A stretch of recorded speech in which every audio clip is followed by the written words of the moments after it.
오늘 시간에는 다니엘 강의 19번째 시간으로서 히데길 강가의 환상 중 세 번째와 네 번째 예언이란 제목으로 말씀의 은혜를 나누길 원합니다. 다니엘 강해가 이제 다음 주까지 하게 되면은 다 끝나지 않겠나 싶습니다. 그래서 오늘 19번째죠. 20주가 되겠습니다. 그래서 19번째 강의인데요. 우선 다니엘서 10장부터 11장, 12장까지 구성되어 있는 다니엘이 봤던 네 번째의 묵시에 관한 말씀 중에서 오늘 그 히데길 강가의 묵시라 이끌어진 이 네 번째 묵시 중에서 파트가 네 가지로 구성되어 있는데 그 네 가지로 구성된 파트가 첫째 파트는 헬라 제국이 멸망당하고 네 개로 나눠졌다가 그러니까 바사 제국을 멸망시키는 헬라 제국이 네 개로 나눠진 것까지가 첫 번째 예언 부분이었고, 그 다음에 네 제국 가운데에 이제 두 개는 없어지고 두 개만, 북방왕과 남방왕, 위에 있는 셀류커스 왕조와 그 다음에 이 시리아지요, 이집트에 있는 안디오커스 왕조, 프톨레미 왕조죠. 셀류커스 왕조와 그 다음에 여기에 프톨레미 왕조가 북방왕과 남방왕의 싸움이 두 번째, 상당히 많은 150년 동안의 싸움을 지난주에 우리가 공부를 했고요. 오늘 세 번째 이제 예언은 21절부터 45절까지 말씀인데, 이 말씀은 안디오코스 에피파네스, 그러니까 시리아 왕이었던 북방 왕, 그래서 셀류코스 왕조의 제8대 왕이었던 안디오코스 4세 에피파네스 왕이 남방 왕을 이렇게 치는 요 가운데에서 그가 왔다 갔다 하면서 화풀이로 중간에 있는 남유다를 침공에 들어가서 잔인하게 핍박하고 죽이고 노예로 팔고 10만 명, 몇만 명씩 죽이고 성전을 파괴하고 막 불에 태워 죽이고 막 엄청난 잔인한 고통을 가하는데, 이것이 바로 하나님의 백성을 괴롭히는 대적 사단 마귀를 대신하는 존재, 이 땅의 것으로 표현하자면 적 그리스도라고 일컬어지는 예표론적으로 이런 자가 있다라는 걸 통하여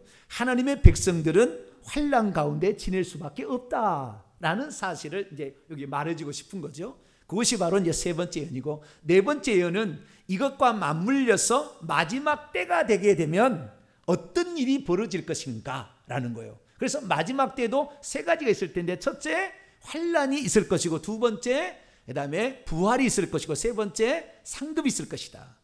부활로 말미암아 생명책의 이름이 기록된 자는 천국에, 그 다음에 그렇지 않은 자는 지옥에, 그리고 그 다음에 상급이 주어지게 되는데 해와 같이 빛나리라, 해와 달과 별들의 영광이라고 고린도서 15장에 바울이 얘기하고 있는데, 그 하나님의 그 백성들이 고난과 핍박을 이겨내고 살았던 자들의 그 하나님이 보여주실 보상이 무엇인가, 이 부분에 관하여는 12장 1, 2, 3절에 말씀하고 있습니다. 그래서 오늘은 이 히데길 강가의 묵시 가운데에 안디오코스 에피파네스 왕으로 보여지는 이 인물이 다른 나라를 빼앗기 위해서 전쟁을 일으키는 과정 속에 하나님의 백성들을 그렇게 그러니까 하나님의 백성들은 이 하나님을 섬기는 거 이 자체가 뭐 잘못된 게 아닌데 자꾸 왔다 갔다 하면서 치는 거예요.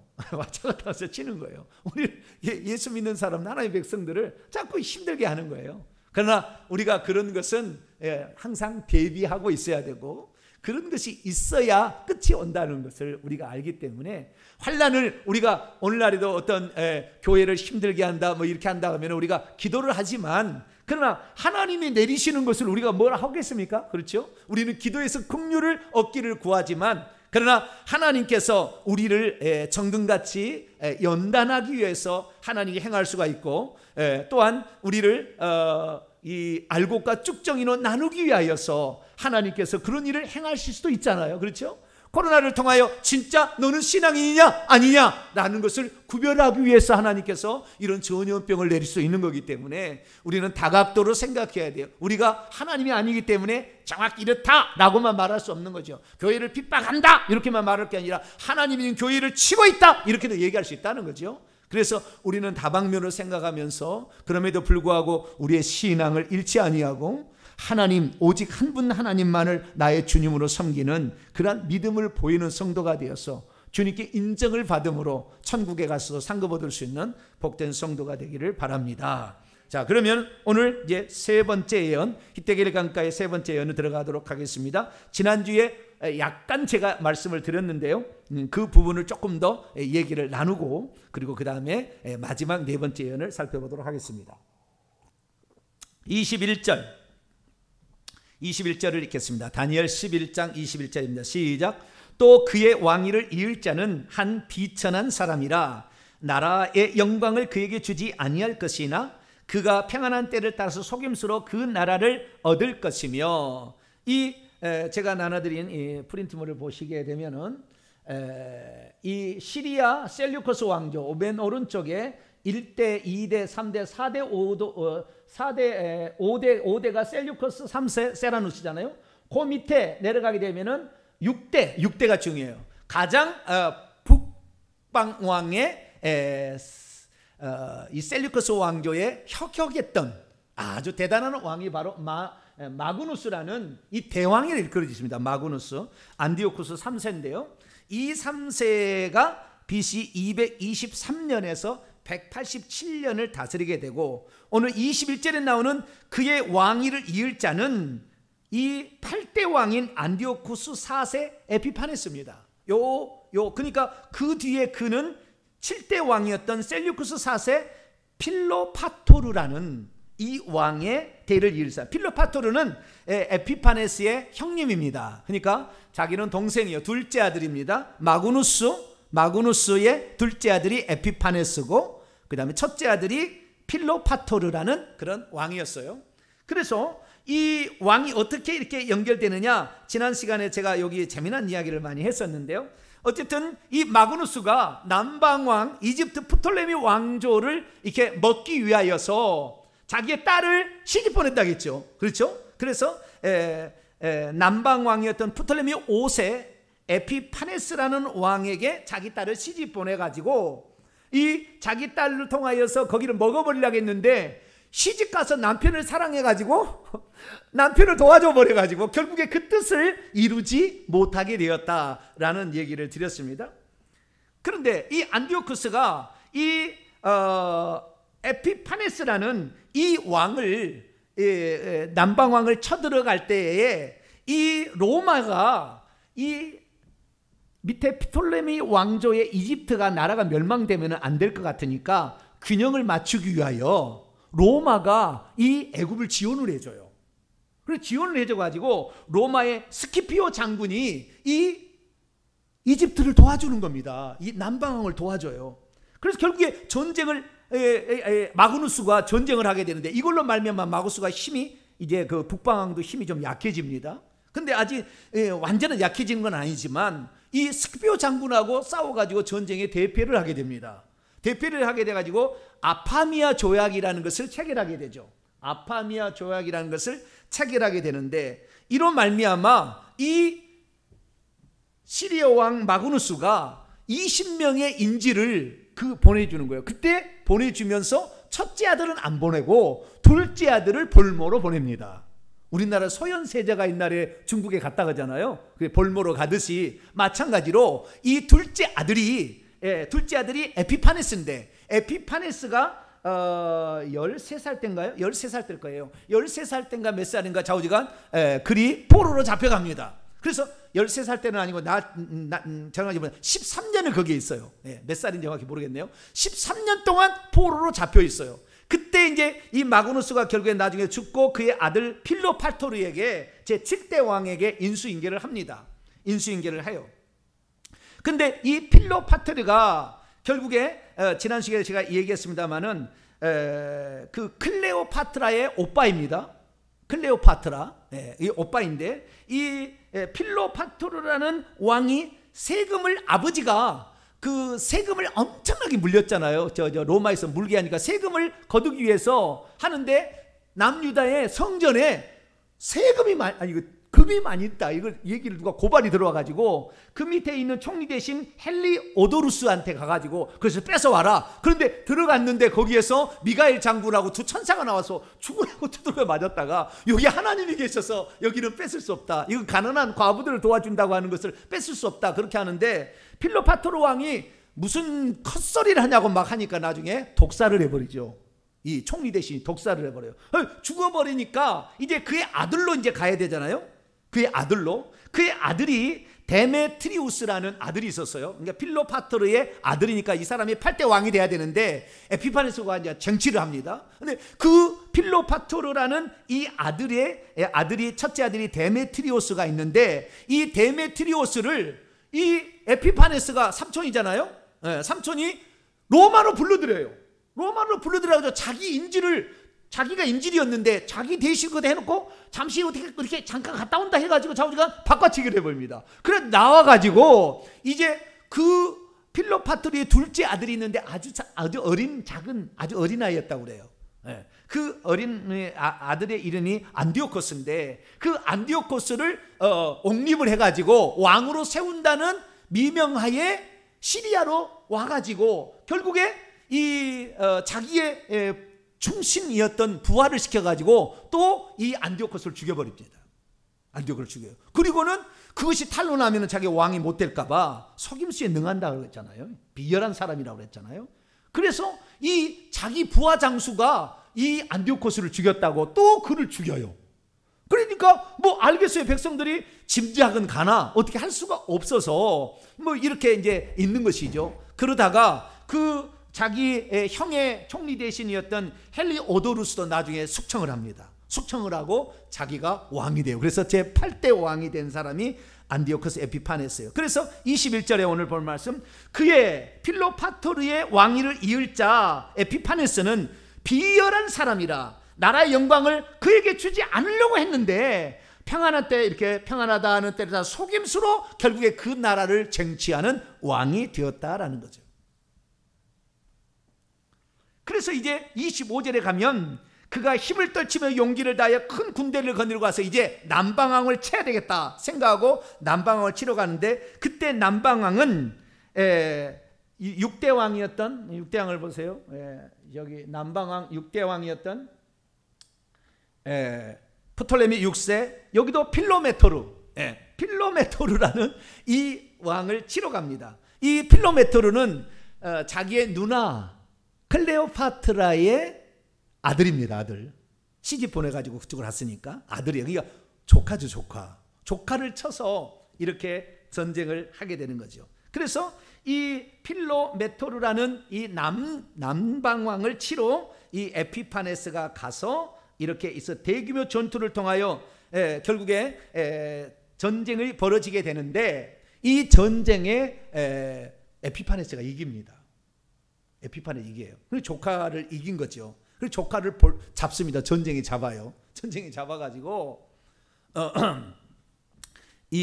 너 내 말을 잘 들으라 라고 얘기를 하는 거예요. 내 말을 잘 들으라 라고 얘기를 하는데 그때에 그 내 말을 잘 들으라 하는 이 얘기를 그러니까 자기도 살아야겠으니까 삼촌 죽이지만 마시오 이렇게 한 거예요. 그런데 애굽의 이제 그 신하들은 포로로 잡혀서 간 자기의 왕을 죽은 줄 알아요. 죽은 줄 알아가지고 그 프톨레미 6세의 필로메토르라는 이 동생이 있었어요. 동생이. 그게 바로 프톨레미 7세 피스콘 유에르게테스라는 동생이 있었는데 동생을 왕으로 옹립을 합니다. 이집트에서는 왕으로 옹립을 해요. 왜? 죽은 줄 알고. 그런데 이제 이 삼촌이 이 필로메토르에게 조카에게 말을 하는 거죠. 너 내 말을 잘 듣게 되면 내가 너의 목숨은 살려줄게. 그러니까 너는 돌아가서 내가 다시 너희가 왕이 될 수 있도록 해주마. 그러니까 너 내 말을 잘 들어라 라는 말을 합니다. 그러니까 삼촌이 살려만 주시면 제가 삼촌 말을 잘 듣고 뭐 필요한 거 다 내가 공급해 드릴 테니까 살려만 달라고. 이렇게 해서 둘이 이렇게 회의를 합니다. 회의를. 그래서 두 사람이 결국에 이 계약을 체결을 하게 되는데 그렇게 해서 내려가는데요. 이 필로메토르가 그래서 자기의 동생 피스콘을 이제 자리를 다시 꿰차야 되니까 그래서 알렉산드리아를 올려보냅니다. 이집트 본토에서 저 북쪽에 알렉산드리아로 피스콘을 보내고 그 다음에 자기가 본토에서 왕이 됩니다. 왕이 되는데 얼마 지나지 않아서 동생하고 결탁해서 우리 형제가 시리아 왕 우리 삼촌을 물리치자 이렇게 또 결의를 해요. 그래가지고 배반을 하는 거죠. 배반하니까 2차 전쟁이 또 터지는 겁니다. 2차 전쟁이. 이게 3차에 대해서 전쟁이 있는데 2차 전쟁이 터져요. 그래서 2차 전쟁을 해가지고 이렇게 가게 되는데 2차 전쟁에서 다시 에피파네스가 전쟁에 승리를 합니다. 그리고 그 다음에 3차 전쟁을 또 합니다. 그 뒤에 또 한 번 3차 전쟁을 하는데 그 3차 전쟁을 하게 될 때 애굽이 질 것 같으니까 로마에서 또 와요. 로마에서 또 장군을 보내는데 아주 유명한 장군을 보내요. 그 유명한 장군이 여기 밑에 제가 쓰시나마는 로마에서 포필라우스 라에나스라는 이 장군을 이집트를 다시 보호해주는 원군을 지원을 해주는 거예요. 지원을. 그래서 결국에 이 전쟁에 또 로마가 또 이깁니다. 예전에 누굽니까? 스키피오 장군한테도 졌잖아요. 마그누스 왕이. 그런데 이번에도 이 에피파네스가 로마의 포필리우스 라에나스라는 이 장수에 또 패합니다. 또 패해요.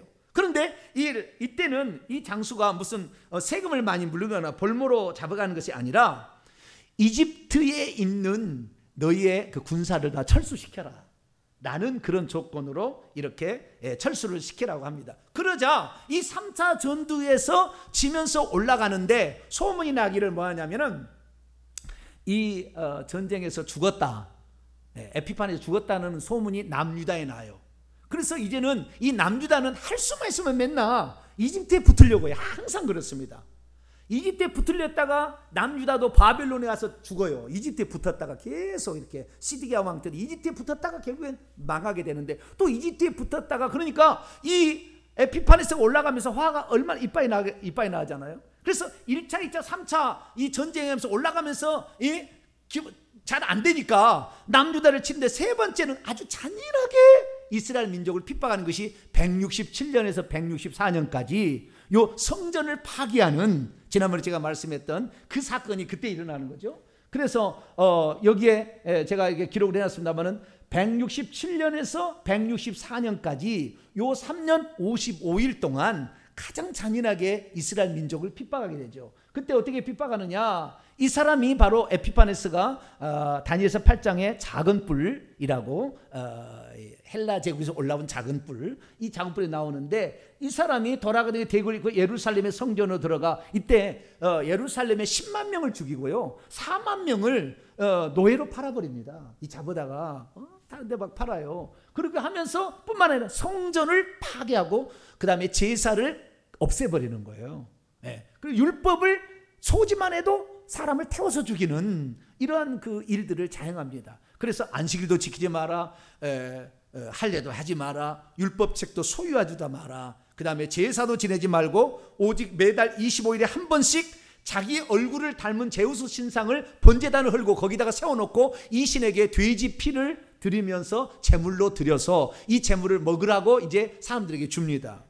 근데 그 마카비하 7장을 읽어보게 되면 그때 벌어진 한 사건을 얘기하고 있는데 그때 벌어진 사건 이게 얼마나 잔인한지 몰라요. 에피파네스가요 되게 잔인한 왕이에요. 그 제사에 드려진 돼지고기를 먹으라고 그 예루살렘 사람한테 어떤 집안에 주는 거예요. 근데 어떤 아주머니가 있었는데 아줌마가 7명의 아들이 있었어요. 7명의 아들이. 그래가지고 첫째한테 이걸 먹으라 그렇게 얘기한 거예요. 그런데 어머니 교육이 어머니의 신앙이 얼마나 뛰어났는지 첫째 아들한테 먹으라 하니까 나는 하나님의 법을 세상의 법보다 우위에 두겠습니다. 나는 그래서 하나님의 말씀에 따라서 부정한 고기를 먹지 않겠습니다. 그렇게 하니까 에피파네스가 저놈의 혀를 잘라라. 혀를 잘라, 혀를. 혀를 자르는 거 보니까 손발을 잘라라 그래, 손발을. 손발을 잘라요. 머리를 벗겨라 그래가지고요, 칼로 해가지고 머리를 벗겨버려. 이렇게 벗겨가지고, 그래서 피가 쭉쭉 나는데 너가 이래도 예, 돼지고기를 먹지 않겠느냐? 이렇게 얘기한 거예요. 그때 그 옆에다가는 큰 가마를 이렇게 놔놓고요, 그 가마에다가 불을 막 지펴서 시뻘겋게 달궈놨어요. 이 가마를 이렇게 달궈놓고 지금 얘기를 하는 거예요. 그러니까 뭐겠습니까? 너가 내 말을 듣지 않으면은 저기에 태워서 연기로 만들겠다, 스kam댕이로 만들겠다라고 이제 하면서 하는 건데, 이 첫째 아들이 그렇게 한 거예요. 저놈을 던져라 그래가지고 결국에 그냥 연기가 팍 하면서 스땡이가 돼요. 이제 그 아들이 둘째 아들을 불러다가 너는 돼지고기를 먹어서 나의 신에게 경배하라, 이렇게 얘기한 거예요. 그런데 둘째 아들 어떻게 했겠어요? 대단합니다. 둘째 아들도 똑같아요. 나는 지금까지 오직 한 분 하나님만 섬겨왔는데 하나님의 말씀을 어길 수가 없습니다. 저놈의 혓바닥을 잘라라.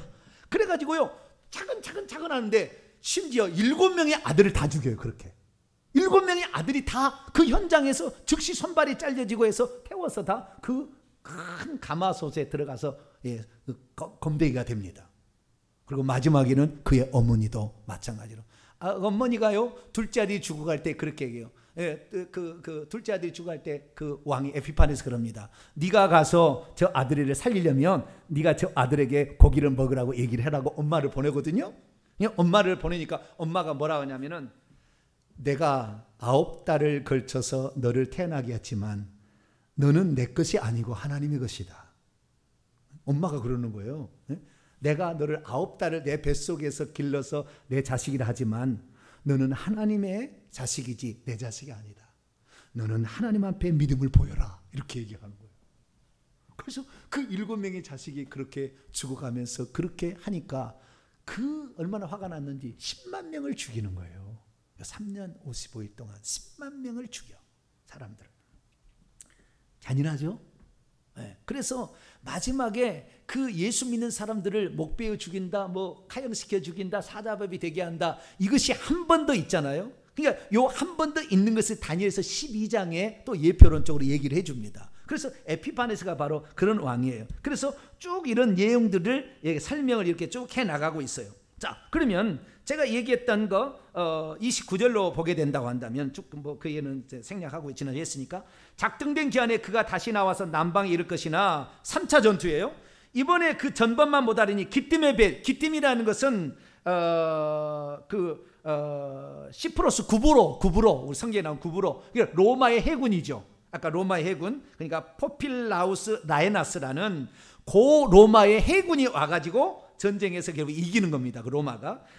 기쁨의 배들이 이르러 그를 칠 것입니다. 그가 낙심하고 돌아가면서 맺은 거룩한 언약, 이스라엘 민족의 거룩한 언약에 분노하여서 자기 땅에 돌아가서는 맺은 거룩한 언약을 배반한 자들을 살필 것이며, 군대가 그의 편에 서서 성소 견고한 곳을 더럽히고 매일 드리는 제사를 폐하며 멸망해야 할 가증한 제우스 우상을 그 번제단 위에 세울 것이며, 그가 또 언약을 배반하고 악행하는 자들을 속임수로 타락할 것이나, 오직 이게 언약을 배반하고 악행하는 자를 속임수로 타락할 것이나 오직 자기가 하나님을 아는 백성은 가 용맹을 떨치라. 이게 무슨 말이냐면, 저때 그 167년부터 164년까지 이렇게 하게 될 때에 그때 당시에 그 대제사장이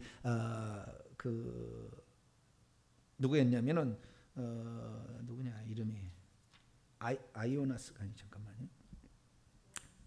오니아스. 아이고, 이름이 하도 헷갈리네. 오니아스 대장, 오니아스 대제사장이 있는데, 이 오니아스 대제사장을 갈아치워요. 그리고 그의 동생 야손을 대제사장으로 임명합니다. 그렇게 임명하는데 야손도 결국에 야손이 왜 그러냐면은, 야손이 자기가 둘째 아들로 태어났기 때문에 대제사장이 될 수가 없었어요. 그래가지고 자기가 돈을 갖다가 많이 에피파네스에게 돈을 갖다 줘가지고 돈으로 그 자리를 뺏는 거예요. 그런데 베냐민 지파에 1년 다시 이렇게 돼가지고 1년 됐는데, 메넬라우스라는 사람이 있는데, 이 사람은 베냐민 지파인데 돈을 갖다 주니까 제사장을 주는 걸 봤거든요. 그래서 어마어마한 돈을, 성전에 있는 것을 탈취를 합니다. 성전 도둑질을 하는 거예요. 성전에 있는 걸 도둑질을 해가지고 메네나우스라는 베냐민 지파 사람이 이 에피파네스 왕에게 갖다 주니까 너 제사장해! 그래갖고 베냐민 지파의 대제사장이 이제 그렇게 세워지는 거예요. 그래서 그 에피파네스 왕을 헬라화, 이방화, 그 다음에 우상화를 좋아하는 많은 사람들이 그 빌비티게 일제시대하고 똑같은 거예요. 일본이 지배하게 되니까 일본에게 짜웅하고 아웅해가지고 그쪽에 무슨 자리 하나 차지해먹고 이런 거 똑같은 상황이 벌어진 거예요. 그래서 이 남유다가 하나님만을 믿는 백성이었음에도 불구하고 거기에 변절자가 나오기 시작한 거예요. 여러분은 어떠한 어려움이 없어도 변절하기 없이입니다. 변절하기 없이. 할렐루야. 우리 엄집사님 최고네. 변절하지 마. 여기 껍데기를 벗겨도 절대. 할렐루야. 네. 우리는 오직 예수 그리스도만 나의 구원자입니다. 이렇게 말할 수 있어야 된다 그 말이죠. 그런데 이 에피파네스에 동조하는 상당한 많은 사람들이 거기에 따라가게 되는 거예요. 그때에 32절 하나님을 아는 백성 뒤에 보면은 강하여 용맹을 떨쳐 일어나는데 더 이상의 성전이 더럽히는 걸 볼 수 없다고 이들을 이 에피파네스의 군대를 몰아내자 하고 일어나는 사람이 있었어요. 그 일어나는 사람이 제사장 마따디아라는 사람인데요. 제사장이 마따디아가 그의 아들 3명의 아들 유다, 요나단, 시몬을 데리고 이 시리아 군대를 몰아내자 이렇게 합니다. 그런데요, 이 상당한 기간을 통하여서 결국에 이것을 몰아냅니다. 전쟁에 대승을 거둬요. 하나님이 기적적으로 막 도와줘요. 그래가지고 이 전쟁에 이겨가지고 결국에 이것을 몰아냅니다. 그래서 성전에 제우스 신상을 제거하고 거기다가 다시 번제단을 갖다 놓는 것을 수전절이라고 그래요. 그래서 요한복음 9장에 보면 수전절이 이른지라 라는 말이 나오는데 그 수전절이 성전을 깨끗하게 청소했다. 그래서 청소할 숫자에 성전을 했다. 수전절이라는 말이 나오는데 그때에 이 마따디아의 아들 유다가 이제 실권을 잡아서 이 대제사장 겸 왕 노릇을 합니다.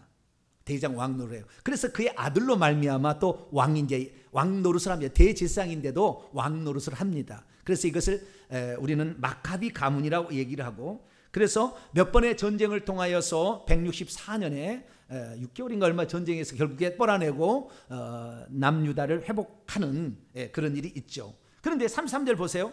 백성 중에 지혜로운 자들이, 이 경건한 이제 하나님의 사람들이 많은 사람을 가르치고 우리는 하나님 말씀을 따라가 가르칠 것이나 그들이 결국에 에피파네스 왕에 의해서 칼날과 불꽃과 사로잡힘과 약탈을 당해요. 그렇게 하면서 나중에 성전 청소하기까지는 엄청난 칼날로 그를 죽이고 불에 태워서 죽이고 그 다음에 사로잡혀 포로로 잡혀가기도 하고 재산을 몰수시키고 이런 일을 당해도 절대 아까 그 엄마하고 7 아들처럼 우리는 신앙을 굽히면 안 된다, 지조를 지켜야 된다라는 그런 사람들인데 이를 하시딘파라고 합니다. 그래서 이런 사람들이 그 이스라엘 민족을 가르칩니다. 그래서 그들이 몰락할 때에도 도움을 조금 얻을 것이나 그런 중에서 마따디아라는 가문이 일어나서 그들에게 좀 도움이 된다는 거죠. 그러나 많은 사람들이 속임수로 그들과 결합할 것이며 그들 중에 지혜로운 몇 사람이 몰락하겠지만 무리 중에서 연단을 받아 정결케 되며 희게 되어 마지막 때까지 이르게 하리니 이는 아직 정한 기한이 남았습니다. 이 중에서 왜 그러면 하나님께서 하나님의 백성을 이렇게 잔인하게 죽이는 에피파네스 왕에게 붙였느냐 이거죠. 왕이 죽였느냐. 근데요, 그 아까 7 아들 중에 몇째 아들인지 모르지만 그 몇째 아들이 얘기할 때 또 이런 얘기를 합니다. 뭐라고 얘기냐면 왕이시여, 왕이시여, 우리가 지금 이 고통을 당하는 것은 당신이 능력이 있어서 우리를 고통을 주는 게 아니라 우리가 죄를 지어서 하나님이 벌하는 것뿐입니다. 당신이 능력이 있어서 우리를 이렇게 괴롭힌 것이 아니라 우리가 죄를 지었기 때문에 하나님을 버리고 좌우지간 우상을 숭배하고 좌우지간 하나님을 따르지 않은 것 때문에 하나님 우리에게 징계를 내리지만 하나님은 죽어있는 신이 아니고 살아있기 때문에 반드시 당신을 처리할 겁니다. 이렇게 얘기해요. 몇째 아들인지 모르지만 계속 대화가 나오는데 몇째 아들인지 모르겠어요. 읽어봤는데 모르겠는데 자오지간 제 아들이 그런 얘기를 합니다. 그러니까 우리 그리스도인들이 어떤 환란의 현장에 들어가는 목적은 뭐냐? 연단을 받아서 그의 믿음이 정금같이 연단되는 단련되는 기회가 된다는 거예요. 그러니까 내 믿음이 진짜인지 가짜인지는 환란을 당해봐야 아는 거죠.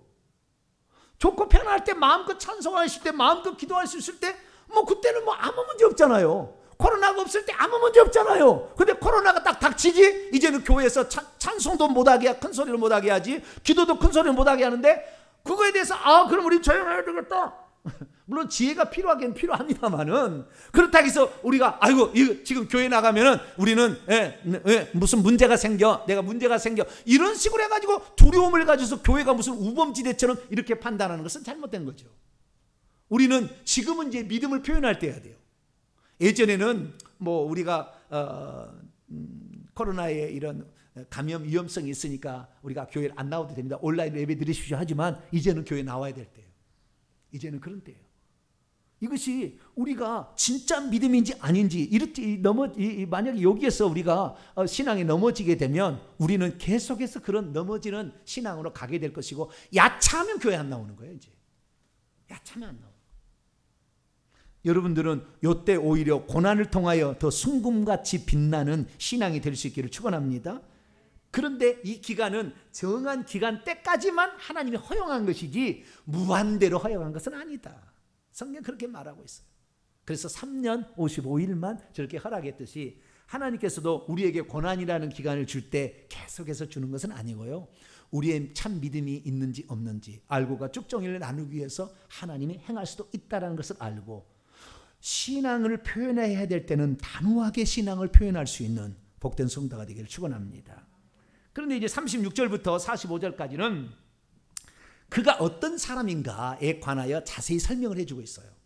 지금까지 역사 이야기고 그 사람이 어떤 사람이었는가라는 것에 관하여 이제 좀 자세히 설명을 해주고 그 최후가 어떻게 될 것인가라는 것까지 얘기를 해주고 있습니다. 36절 보세요. 그 왕은 에피파네스 안디오코스 4세 에피파네스 그 왕은 자기 마음대로 행할 것이다. 자기 마음대로 행할 것이다. 스스로 자기를 높여서 모든 신들보다 더 크다고 말할 것이다. 비상한 말로 신들의 신 하나님이겠죠. 신들의 신을 대적하며 형통하기를 분내하심이 그칠 때까지 할 것이다. 그러나 이는 그 작정된 일이 반드시 하나님이 작정된 상태에서 그걸 허락하는 거예요. 말세가 될수록요 우리는 이런 환난과 핍박을 당해 일제시대에 그때는 주님이 오실 줄 알았어요. 왜? 너무나 잔인하게 고문을 했잖아요. 일제순사들 주기철 목사님에게 예수 믿는 사람 그때는요 지금은 그래도 약과예요. 일제시대는 그 1938년부터 45년까지 약 7년 동안은 모든 헌병들이 교회 뒤에 앉아서 칼을 차고 와서 예배를 지켜본 거예요. 그러면 성도들이 예배를 드릴 때 우리는 그때 안 살아서 모르는데 그때 그랬어요. 기록이 다 있어요. 예배를 드리면 전체가 다 성도가 일어나서 이 동쪽을 향하여 절을 합니다. 누구한테요? 일본 천황한테 절을 하고 그리고 예배를 드렸다고 말이에요. 이러지 않으면 칼찬 순사가 그걸 보고 이렇게 있다고 말이에요. 여러분 여기에 칼찬 순사가 이제 요즘은 이제 경찰이겠죠. 경찰이 딱 와가지고 권총을 딱 차가지고 와가지고 저기서 딱 해가지고 북한처럼 시진핑 사진을 십자가 위에 걸어놓고 중국 국가를 먼저 하고 그 다음에 예배드리라고 지금 3년 됐습니다. 그렇게 한 지가 중국이 시진핑 사진을 위에 올려놓고 십자가 위에 올려놓고 십자가보다 높다는 거잖아요. 그리고 중국 국가를 애국가를 부르고 그 다음에 예배를 드려. 지금 중국이 그렇게 하고 있어요. 그러니까 하나님께서 자기보다 더 높게 높이잖아요. 하나님이 중국을 쳐버리는 거예요. 지금 3년 만에. 상상할 수 없는 자연재난에 지금 중국이 있어요. 어떠한 또 그 중국이 전염병이 어떤 일이 벌어질지 알 수가 없습니다. 중국은 엄청나게 좌우지간 하나님께서 그 기간이 있습니다. 허락을 하는 기간, 고통을 받을 기간이 있지만 그러지 않으면 그다음부터 쳐버리는 거예요. 그래서 우리가 하나님 위에 자기를 높이려고 하는 사람, 이런 사람이 적그리스도 이게 마귀 아닙니까? 마귀가 처음 그랬잖아. 하나님 보좌 위에 나의 보좌를 높이리라. 하나님 위에 자기를 높이려 하는 사람을 하나님은 지켜보고 있는 거예요. 한 방에 쳐버리는 거예요. 그래서 이거는 그렇게 하는 거예요. 그래서 37절에 그가 모든 것보다 스스로 크다고 그의 조상들의 신들과 여자들이 흠마는 뭐 다무스 신 이런 거겠죠. 돌아보지 아니하며 어떤 신도 내 위에는 없다. 내가 최고다. 북한이 그러잖아요. 어떤 신도 없이 성부와 성자와 성령, 김일성과 김정일과 김정은이 이 신이 이것이 최고다 이렇게 높이잖아요. 하나님이 언제 쳐볼지 몰라요. 북한 우리나라만 남한만 잘 회개하면 그 북한은 한숨에 끝나는 겁니다. 하나님 가만 안 둬요. 왜 자기가 최고다, 신들도 필요 없어, 우리가 신이다라고 얘기하고 있으니까. 38절에 그 대신에 강한 신을 공경할 것이요 또 그의 조상들이 알지 못하는 신에게 금과 은과 보석을 들여 공경할 것이며. 강한 신, 이것은 전쟁의 신인데요, 마르스라는 신이겠죠. 근데 이것은 은유적인 표현일 가능성이 많습니다. 무력을, 힘을 가장 최고로 여기는, 군사력을 최고로 여기는 이것을 공경하여서 여기를 따른 사람들, 이 에피파네스가요 자기의 군사들을 얼마나 독려를 하냐면 그 전쟁에서 이기면 전리품들을요 막 나눠줍니다. 재물을 주는지 괴물을 주는 거예요. 자기를 따르는 사람을. 불의를 해 악한 자가 지도자였는데 그를 따르도록 하기 위해서 돈으로 매수를 하는 거죠. 재물들을 엄청 많이 나눠줍니다. 그 전리품을 많이 나눠주니까 오직 에피파네스 왕 이렇게 하는 거예요. 그래가지고 그는 이 무력을, 군사력을 최고의 신으로 섬기며, 그는 그 이방신, 그 강한 자기의 무력신을 섬기며 크게 견고한 산성을 점령하고 무릇 그를 안다는 자에게는 영광을 더하여 여러 백성들을 다스리게도 하고. 메넬라우스에게 돈 갖다 주니까 뭐예요? 베냐민 지파 메넬라우스한테 너 제상해라 이렇게 하잖아요. 그에게 뇌물을 받고 땅을 나눠주기도 하리라 이렇게 하는 거예요. 마지막 때에 남방왕이 그와 힘을 겨룰 것이나, 프톨레미 6세 필로메토르가 힘을 겨룰 것이나, 북방왕이 병과 마병과 많은 배와 해오리 바람처럼 그에게 마주와서 그 여러 나라를 침공하여 물에 넘친까지 지나갈 것이요. 다행히 그때 로마의 포필라우스 라에나우스 장군이 애굽을 도와줬기 때문에 애굽이 안 멸망했죠. 그래서 올라가면서 그가 영화로운 땅, 41절, 영화로운 땅에 들어가서 많은 나라를 패망하게 할 것이나 에돔과 모압과 암몬 자손, 그건 요단강 동쪽인데 거기까지 갈 필요가 없었죠. 무깃도라는 그 전쟁의 길목에 있는 유다를 친 거지 저쪽에 있는 나라는 갈 필요 없잖아요. 놔뒀다는 거예요. 42절, 그가 여러 나라들의 그의 손을 펴리니 애굽 땅도 면치는 못할 거. 애굽 땅에 쳐들어갔다는 거잖아요. 그래서 애굽 땅의 금은 보물을 차지할 것이고, 그러나 리비아 구스 사람이 그의 시종이 되어, 애굽의 북쪽에 있는 위치하는 겁니다. 그다음에 북쪽에 있는 게 리비아고 구스는 이집트의 남쪽에 있는 거예요. 그래서 그 근방을 다 친다는 거잖아요. 그런데 그렇게 이것이 직접 치는 게 아니라 자기의 부하 장수를 쳐서 이렇게 쳐요. 이게 치는데 무슨 일이 있냐면 44절에 그게 이제 최후입니다. 동북에서부터 소문이 나요. 왜? 그가 파르티아 아르메니아 쪽에 가서 동쪽에 가서 전쟁을 하고 자기 부하를 이집트 쪽으로 보냈는데, 동북 쪽에서 소문이 나서 반역을 했다, 유다가 반역을 했다, 막 이런 얘기를 들어가지고 가만히 안 두겠다고 마차를 타고 오다가 마차에서 떨어져 가지고 거의 반신불수가 되어서 시름시 말다가 죽어요. 그래서 45절에 그가 장막 궁전을 바다 지중해와 영화롭고 거룩한 산 사이, 무깃도겠죠, 세울 것이나 그의 종말이 이르리니 도와줄 자가 없으리. 그가 이렇게 마차에 떨어졌는데 갈빗대가 부러지고 뭐 해가지고 완전히 해가지고 창자가 뭐 나고 막 죽어요. 그런데 아무도 도와줄 자가 없다. 그래서 결국에 비참한 종말을 맞게 된다라는 것을 여기에서 말해주고 있습니다. 여기 무깃도 사이에, 그래서 무깃도가 아마겟돈이에요. 무깃도라는 말에서 아마겟돈이 나온 거예요. 인류의 최후의 전쟁은 아마겟돈인데 거기에서 이 적그리스도를 대표하는 이 사람이 죽는다. 그러니까 이 의미심장한 말을 하나님께서 지금 다니엘을 통하여 던지고 있는 거죠. 마지막 요한계시록에 하면 이와 비슷한, 요한계시 13장에 보게 되면 짐승이 올라오는데 바다에서 올라오는 짐승과 땅에서 올라오는 짐승에 의해서 하나님이 믿는 백성들을 막 핍박해가지고 그 자기 그 666표를 치는데 안 받은 사람은 매매를 못해서 돈을 안 주고 자기를 다른 사람은 돈을 많이 줘가지고 매매한다 이런 말이 나오잖아요. 예, 그 비슷한 상황인 거예요 지금 보니까. 그래서 이 36절부터 45절까지 이 상황은 마지막 때에 있을 그런 적그리스도가 활동하는 것을 표현한다고 해석하는 것이 세대주의자들의 해석이고, 그냥 일반적으로는 이것은 안디오코스 에피파네스의 이야기다라고 해석하는 사람도 있어요. 둘 중에 해석이 있는데 이 안디오코스 에피파네스 얘기예요. 얘기인데 장차 있어질 마지막에 될 일도 여기다가 암시를 해서 이중 삼중적 의미로, 중의적 의미로 표현을 해놨다. 저는 그렇게 봅니다. 그래서 이 장차 마지막 때에 되는 이스라엘의 그 무기토 하듯이 우리는 마지막 때를 어떻게 생각해야 되냐면요,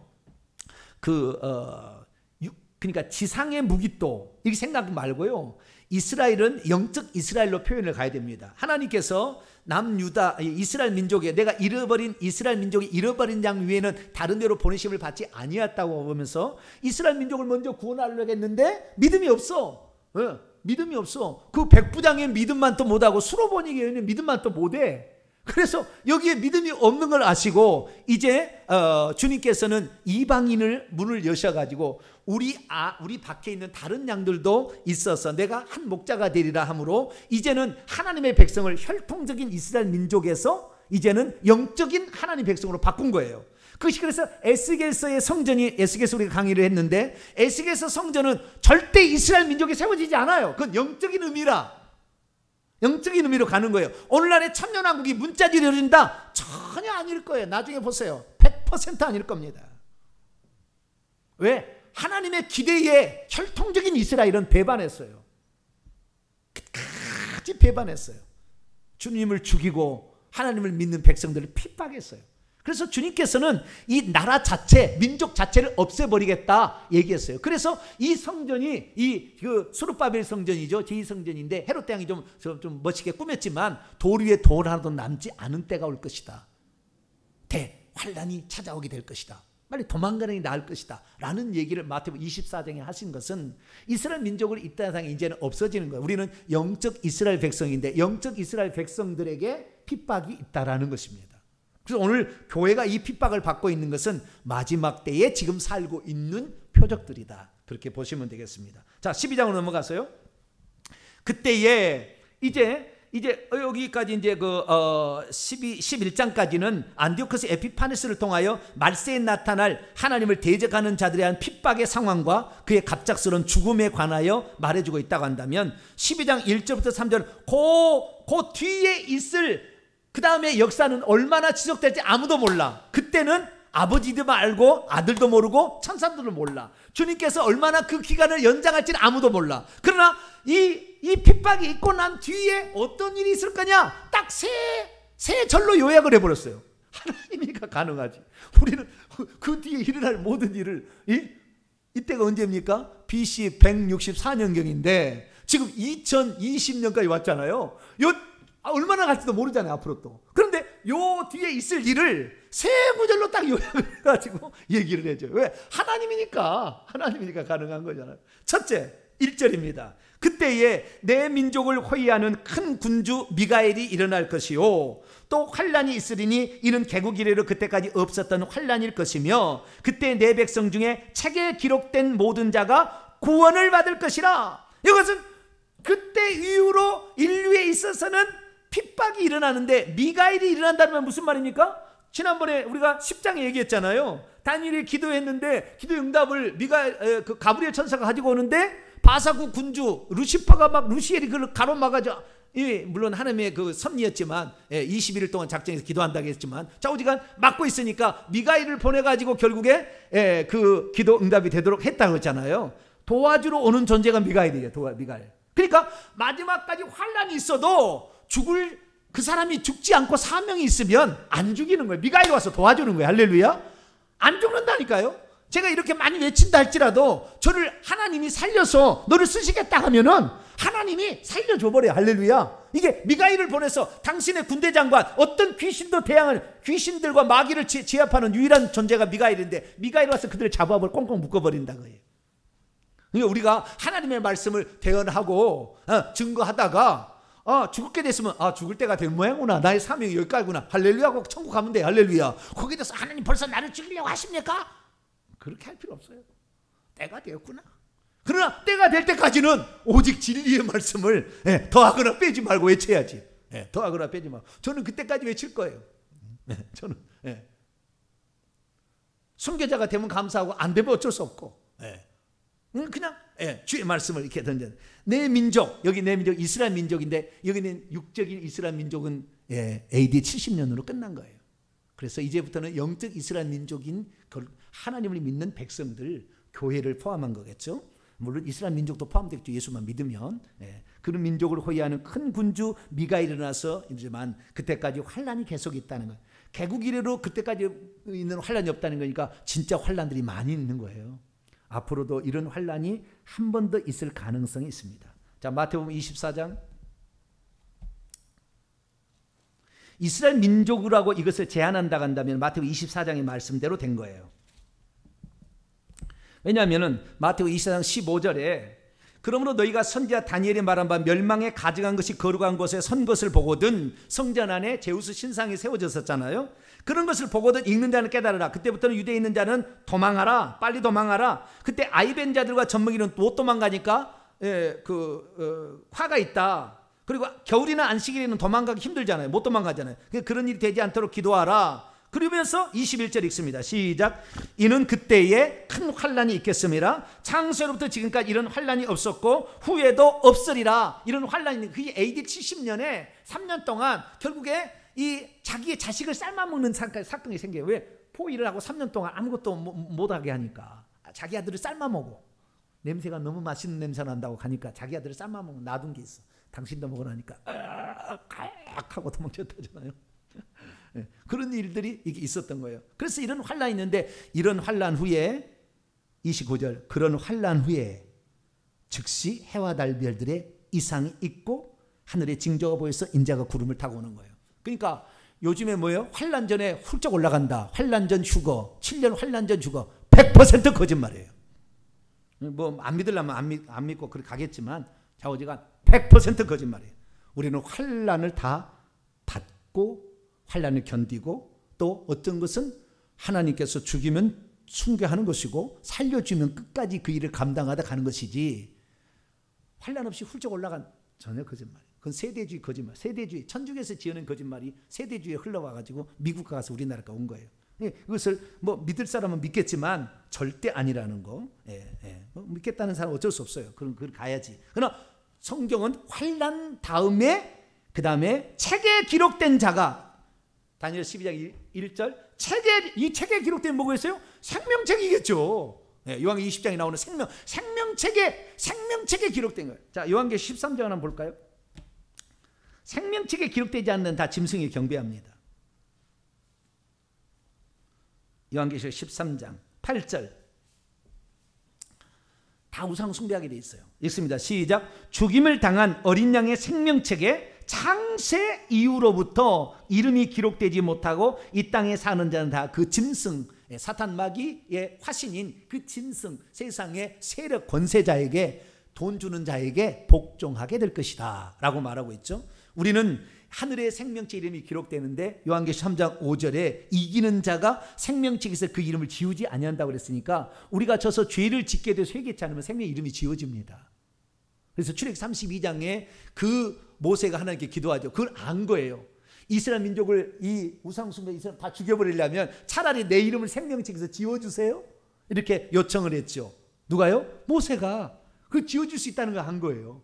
우리가 생명책 이름이 지워줄 수 있다는 걸 알아야 돼. 시편 69편에도 이 다윗이 그 생명 이름이 지워진다는 얘기를 합니다. 그 반은 설교가 따로 한 편이 있으니까 그건 나중에 참조하시고요. 그래서 생명책에 기록된 자가 구원을 받으니까 그때 이후로 계속해서 믿음을, 신앙을, 지조를 지킨 자들이 다 생명책 이름이 기록돼서 구원을 받았구나. 그런 삶이 계속 되겠구나 짐작하시면 되겠습니다. 2절. 땅의 티끌 가운데서 자는 자 중에서 많은 사람이 깨어나 부활한다는 거죠. 영생을 받는 자도 있겠고, 수치를 당하여 영원히 부끄러움을 당할 자도 있다. 천국과 지옥으로 가게 된다는 거예요. 부활하게 된다라는 거예요. 부활하게 된다. 땅의 티끌은 우리 육신이잖아요. 육신 가운데서 잠자고 있는 자들이 부활한다 이거예요. 땅의 티끌이 몸이에요. 몸 우리의 몸 아시겠죠? 여기서 부활한다 이거예요. 그런데 얼마나 웃기냐면 무덤에서 부활한다. 요한복음 5장 29절에 말하니까 무덤에서 부활한다니까 우리가 죽으면 우리의 영혼이 무덤 속에 있는 줄 알아요. 무덤 속에 있다가 주님이 오시는 날 전체 부활한 줄 알아요. 그럼 주님께서 이 재림하실 때 이 자는 자들을 데리고 온다는데 어떻게 된 겁니까?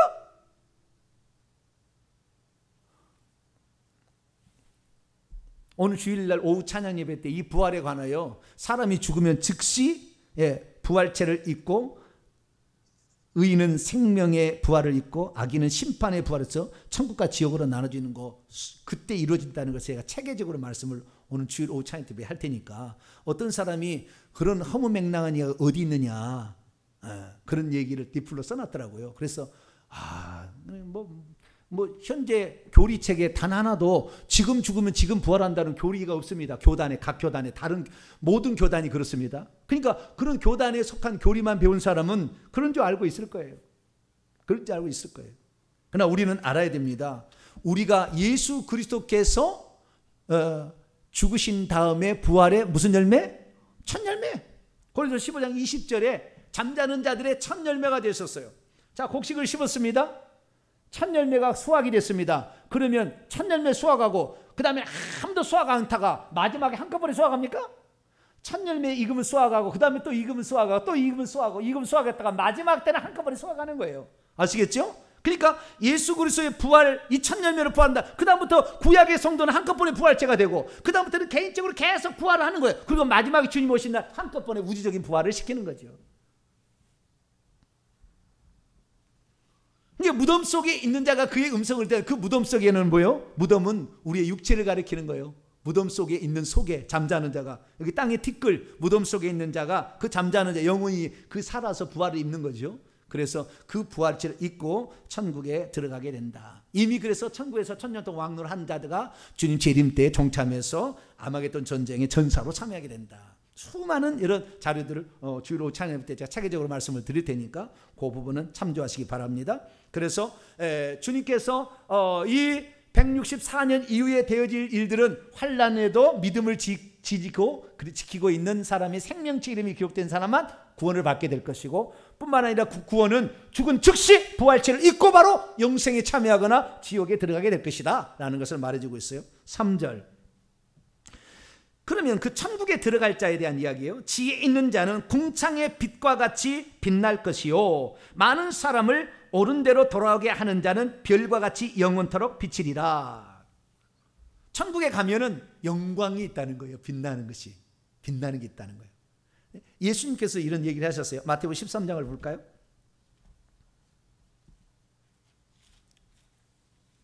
천국 얘기하실 때 그랬어요. 천국 비유 7가지 비유 가운데 나옵니다. 마태복음 13장 43절 천사들을 보낼 때 어떻게 되는가? 43절 시작. 그때 의인들은 자기의 아버지의 나라에서 해와 같이 빛나리라. 이 빛난다는 것은 영광을 말하는 거예요. 그래서 이 영광이 고린도서 15장을 열어봅시다. 바울은 이 세 가지로 얘기를 하고 있습니다. 영광의 그 차이를 얘기할 때 고린도서 15장 부활일 때 어떤 영광이 있는가라고 얘기하고 있는데요. 41절부터 41절 있죠. 41절 시작. 하늘에 속한 형체도 있고 땅에 속한 형체도 있으니 하늘에 속한 것의 영광이 따로 있고 땅에 속한 것의 영광이 따로 있으니 해의 영광이 다르고 달의 영광이 다르며 별의 영광도 다른데 별과 별의 영광이 다르다. 그래서 천국에 가도 이 땅에서 주님을 위해서 헌신하고 수고한 사람의 영광이 훨씬 빛나는 것이지 똑같이 가는 거 아니라 그 말이에요. 똑같이. 그러나 천국에 들어가면 가는 것 자체가 너무나 감사하기 때문에 발이 땅에 닿지 않도록 기뻐한대요. 그렇지만 부러움은 있답니다. 뭐 열등감은 없지만 부러움은 있대요. 왜? 내가 조금 더 지상에 있을 때 기도 한 번 더 하고 내 물질 한 번 더 하나님께 더 드리고 주님의 몸된 교회를 한 번 더 섬기고 한 사람도 더 전도를 할 걸 이렇게 한다는 거예요. 왜냐하면 천국에 가면은 그 영광이 다르기 때문에. 그래서 이 신약 성경에 보면은 면류관을 씌워주는데요. 사도 바울도 이제 달려갈 길을 다 마치고 믿음을 지켰는데 의의 면류관이 나를 위해 예비되어 있다. 나타나심을 사모하는 모든 자에게도 그걸 줄게 될 것이다. 의의 면류관, 영광의 면류관, 금면류관, 시들지 않는 면류관, 뭐 이렇게 있잖아요. 기쁨과 자랑의 많은 면류관들을. 면류관이 뭐냐면요, 머리다 쓰는 관인데요, 금으로 돼 있는데요, 여기에 보석이 박혀 있어요. 그래서 이 보석의 크기와 종류에 따라서 그 사람의 영광이 다르게 보여지는 겁니다. 천국에 가면 면류관을 쓰고 있는 사람은 다 존경해요. 왜? 이 땅에 살 때, 이 땅에 살 때 정말 충성하고 순교한 영혼들이 그렇게 면류관을 쓰고 있거든요. 주님께서 뿐만 아니라 요한복음 14장 1절 2절 보면은 내 아버지의 집에 거할 것이 많도록 내가 가서 거처를 예비하면 다시 와서 나 있는 곳에 너희를 있게 하리라. 거처, 맨션이 있다는 건데요, 천국에 여러분의 집들이 다 지어지는데요, 여러분의 그 집들이 이 땅에 어떻게 사느냐에 따라서 멋지게 지어지는, 그것은 영원히 우리의 영혼이 살 영원한 우리의 처소. 이 땅에 33평 못 산다고 너무 안타까울 필요 없고, 56평에 안 산다고 너무 답답할 필요 없고, 서울에 2채 아파트 안 갖고 있다고 너무 답답할 필요 없어요. 천국 가면 이 땅의 것은 벌써 청와대 직원들은 팔아야 돼. 2채 갖고 있으면 안 되잖아요. 팔아야 돼. 천국에는 팔 일이 없어요. 영원토록 우리를 위해서 준비됐으니까 천국에 좋은 아파트, 좋은 집을 장만하시게 되길 축원합니다. 그래서 우리가 이 주님께서는 말씀하시기를 환난은 계속될 것이다. 그러나 생명책 이름이 기록된다. 예수 믿고 회개하는 자가 생명 이름이 기록, 천국 가다. 끝까지 회개하는 자. 즉시 죽은 즉시 부활해서 들어가게 되고 영광스러움이 있을 것이다 라고 말하고 있으니, 우리가 그날의 영광을 향하여 오늘도 부지런히 한 번만이라도 더 기도하고 주의 종을 위해서, 몸된 교회 사역을 위해서, 우리의 자식을 위해서, 이 나라 민족을 위해서 기도하는 자 여러분 되시기를 간절히 바랍니다. 거룩하신 하나님 감사합니다. 다니엘을 통하여 인류의 역사가 어떻게 진행될 것인지를 들었습니다. 천국에 가서 영광스러운 존재가 되도록 우리 자신을 갖고 가게 도와 주옵소서. 예수님의 이름으로 기도하옵나이다. 아멘.